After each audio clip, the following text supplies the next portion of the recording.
आमना एक छोटे से गांव में गवालन थी। वो सुबह 5 बजे उठती और अपने दिन का आगाज अपनी पसंदीदा गाय नुसी का दूध दोहने से करती।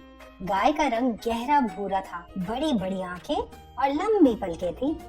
वो आमना को देखते ही गर्दन हिलाती और आवाज निकालती जैसे सलाम कर रही हो। उसके गले की घंटी बजने लगती। रोज सुबह बाजार जाते हुए आमना अपनी दूध की बाल्टी अपने सर पर रखा करती।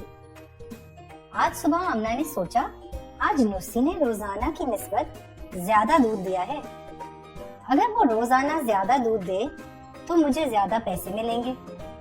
इसने खुश होकर सोचा, फिर उन पैसों से मैं जावेद किसान से कुछ मुर्गियां खरीद लूंगी। मैं उन मुर्गियों की अच्छी तरह देखभाल करूंगी। वो हर सुबह अंडे देंगी। उन अंडों से सेहतमंद छोटे से चूजे निकलेंगे। कमसिन आमना मुसलसल सोचती जा रही थी। जब वो बड़ी मुर्गियां बन जाएंगी तो उन्हें मैं बाजार में अच्छी कीमत पर बेच दूंगी। इन पैसों से मजीद मुर्गियां खरीदूंगी, यानी मजीद चूजे और ज्यादा पैसे। ओह, मैं बहुत अमीर हो जाऊंगी। वो मंसूबे बनाए जा रही थी। फिर मैं अपने लिए नए कपड़े और दुपट्टा भी खरीदूंगी। सब लोग मुझे अमीर समझेंगे।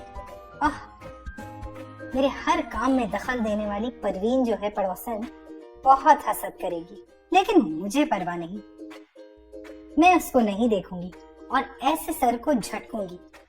ये कहते साथ ही उसने सर को एक झटका दिया और उसकी बाल्टी सर से फिसल गई और सारा दूध गिर गया। वो रोने लगी क्योंकि दूध के साथ उसके ख्वाब भी बह गए। इस कहानी का क्या सबक मिला? किसी गैर यकीनी वाक़ये पर भरोसा नहीं करना चाहिए।